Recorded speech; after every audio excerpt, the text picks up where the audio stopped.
the office aspect of bounty hunter work. The job of a bounty hunter is a physical one. No one would ever be so naive as to suggest otherwise.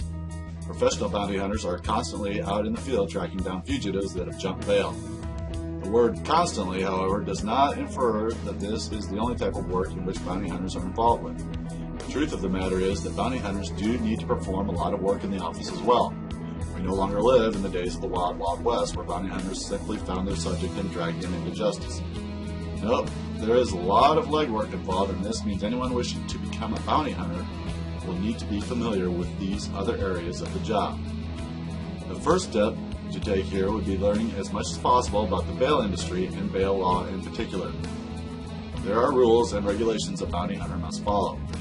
The notion that a bounty hunter makes up his own laws is just not accurate.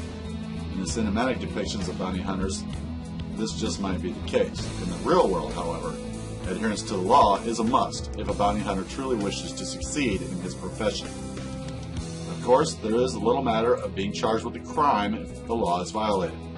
So any smart bounty hunter will constantly be reading, rereading, and reviewing the law to make sure he is in compliance with it at all times.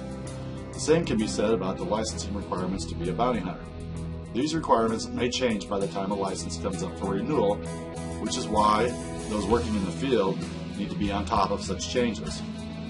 Anyone looking to enter into bounty hunting field will also need to be expertly aware of all licensing requirements if there is hope the license application is to be approved.